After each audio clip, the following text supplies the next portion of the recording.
Hi and welcome along to AFTV Transfer Daily, the show that keeps you up to date with players that have been linked with a summer transfer move to Arsenal. Feel-good factor's been around the pace over the past couple of days as it's been finally announced that we are getting some players. Lucas Perez is almost certainly done. He passed his medical, from what I've been told from some little insiders in the club, that he passed his medical yesterday. Everything was fine. It's all been agreed, £70 million. And he will be unveiled as an Arsenal player, possibly today. You possibly might hear about that maybe after the game today. But Lucas Perez will be an Arsenal player, a striker, left-footed striker, talented player. Remember, teams like Barcelona were looking at him. Everton wanted him. It's not your super marquee name. That, you know, it's not Griezmann, it's not all these sort of guys. But listen, it's a striker. Last year, we didn't sign any striker. We just went with what we had and we all saw what happened. So for me, it's good that we've got this guy in. I don't class it as a panic buy. I class it as going for your next best options. And for me, there's nothing wrong with that if you can't get your main target. So Lucas Perez will be joining Arsenal. So will Perez Mustafi. Mustafi, again, it was reported yesterday that he was flying in to have a medical.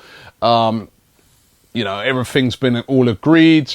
Some of the papers today are going with the story that Arsenal moved for Mustafi after failing with a bid to get in Ömer Toprak of Bayer Leverkusen, which doesn't really make sense because Toprak would have been a lot cheaper than Mustafi. I suppose that it could have meant that maybe they thought to themselves, well, you know what, we better get this Mustafi deal over the line before somebody else nips in. But Mustafi is definitely a very positive signing for Arsenal, definitely a good signing for Arsenal.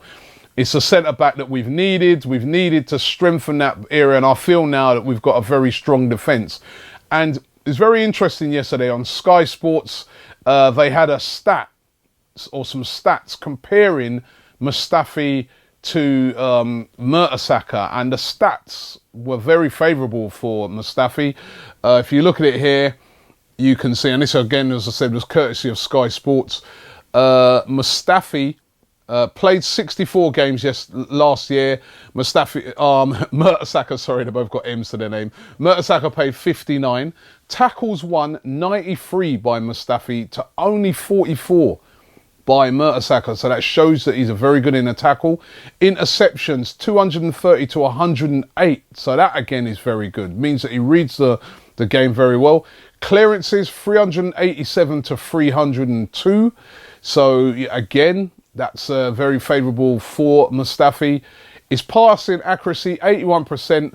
Mertesacker beats him on that with 89%. However, that can be very deceptive, the passing accuracy, because a lot of that is, first of all, the ball's passed out from the goalkeeper. A lot of times at Arsenal, it goes to Mertesacker, who then passes it on to the midfield. Short passes, not necessarily long rangy passes or passes that, you know, pick out a player way up the field. So, and aerial duels won 67% for Mustafi, 73% for Mertesacker.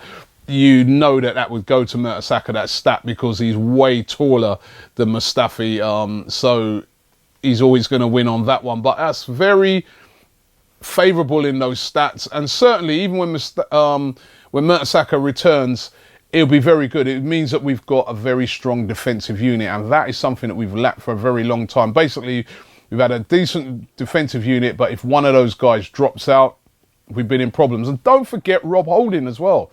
Holding will still be at the club as well. He'll be able to learn off of these guys. I've liked what I've seen so far from Holding.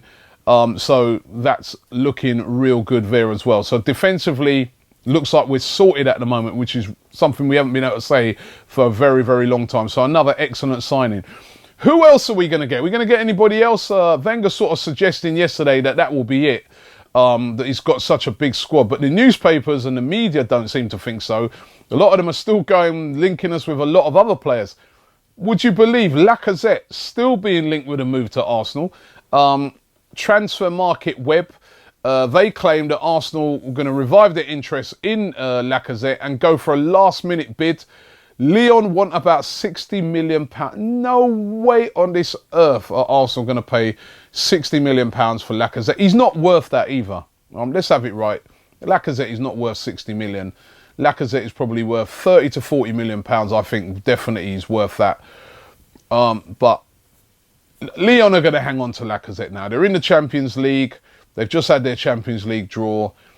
They've got nothing to lose now from holding on to him. They know that if he scores a hatful of goals this season, he'll still be worth the same, if not even more, next season. So they're on a win-win. They could even try and offload him in January if things ain't working out. So Lyon, they're not going to lose out by, you know, unless they've got a stupid, ridiculous deal. There's no point in them selling him. And I don't think that's going to come from Arsenal. I think that Perez is their man. We're also being linked with Marcelo Brozovic. Now, Brozovic has been linked all summer. He's Croatian. He plays for Inter Milan. And his agent was chatting to the media over there in Croatia. And he came out with these quotes. He said, I heard that representatives from Chelsea are in Milan and that Arsenal are also prepared to sign him. Inter are pushing to sell to one of these two clubs who are prepared to pay him the sum that satisfies all concerned. Now, Arsenal and Chelsea, of course, are the two clubs that have still been looking for a lot of players, have been struggling to find players. Well, that was up until a couple of days ago for Arsenal. So they get linked with everybody. I think this is the agent trying to push to get, he knows Brozovic, Milan want him out. He's trying to get him the best possible club he can, but I don't think that will be Arsenal. They've got enough midfielders right now. Also, James Rodriguez being linked with Arsenal. Again, I think this is a club in Real Madrid that's trying to get a deal to get a guy out, get him off the wage bill, get some money back off of him. They put a huge investment in for James Rodriguez. It hasn't worked for them. He's been linked by Marca, which is called in Spain the mouthpiece of Real Madrid. So, you know, that story could have been fed to them. He's been linked with a £65 million move to either Arsenal or Chelsea. Again, as I said, the two clubs that everybody knows needs players, that everybody knows has got ridiculous amounts of money. But I can't see that happening at all to Arsenal. I don't care what happens at Chelsea, but that is not going to be happening at Arsenal. There's no way Arsenal are going to, again, pay £65 million for James Rodriguez when they've got those type of players coming out of their ears right now. Takuma Asano, the guy that we signed from Japan earlier on in the season, there was a lot of consternation about it. Fans saying, oh, it's only to sell shirts. And, you know, I was chatting to Claude yesterday. He's still going, oh, it's to sell shirts. I'm like, Claude, the guy's going out on loan to Stuttgart. How many shirts is he going to sell? This shirt thing is an easy thing to say, it's to sell shirts. Sorry, I don't think, I genuinely think that they like this guy, that they think he's got potential. He's only 21, remember, was never going to get a work permit. I think Arsenal knew that from they signed him, that, you know, because of his international experience and that, he was never going to get a work permit. He's gone out on loan to Stuttgart, which will be really, really good for him. They're a good club. He'll be able to learn there, grow there, and we'll be able to see what sort of a player he really is. But Asana, out on loan to Stuttgart. Of course, he's an Arsenal player, one of the players we signed this summer. And Callum Chambers. Where is Callum Chambers going to end up? That's the really interesting one. I mean, Callum Chambers, £16 million he cost Arsenal. And he hardly figured last season. I think they said he played only 9% of games for Arsenal last season. So Arsenal desperately want to get him playing, and they want him to go out on a loan to a club where he's going to play a lot of football. Roma are one of the many, many clubs interested in him. I'd like to see him go to a Premier League club where he's going to play a lot of football. I was thinking that even a club like Hull City or Burnley or somebody like that, or somewhere where he's going to go and he's going to play week in, week out. I don't think there's no point in him going somewhere, a little bit like Gnabry when he went to West Brom and you hardly play. Then it's a complete waste of time. So hopefully Callum Chambers can go out there somewhere where he'll play week in, week out, be able to prove his worth so that he can come back into that Arsenal fold. But good luck to Callum Chambers wherever he ends up. Let's get into a couple of your comments. If Faisal says, Perez isn't a big signing. We want it to be, but he looks very talented and he will be welcome. Mustafi and Koscielny will be solid at the back. Now we are title contenders, he says. Gunner 4934 says, I have very mixed feelings about the signing of Perez. If we sign him and Mustafi, you can argue it's a decent window, but Perez isn't the type of striker I wanted us to sign. Once again, Wenger saves transfers late and doesn't sign the players we all wanted to see. I'm not going to write Perez off, but I have to say I'm disappointed. Hopefully he clears all of our doubts that I have in my head. Very fair points there. Ryan Purchase says, we're never going to challenge for the league with these signings. Wenger's doing just enough to get top 4 again. And Clinton Washington says, many of you may never have heard of Lucas Perez, but the dude is a talented with crazy dribbling skills, a wicked left foot. He can hit them from distance. He's got strength, pace, and one can only imagine with top class service, he can turn out to have another breakout, just like what Jamie Vardy had. Again, very fair points.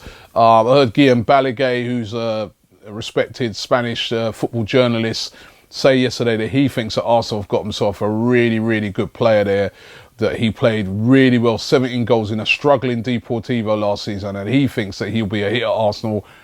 It will all be revealed. We're going to wait and see. At least today, I'm going into this game today, and it's not about transfers. It's about getting a result. If we can get a positive result today, beat Watford, go into that international break, and then come back out on the other side with all these players ready to go, I mean, the excitement can start to return back to Arsenal again.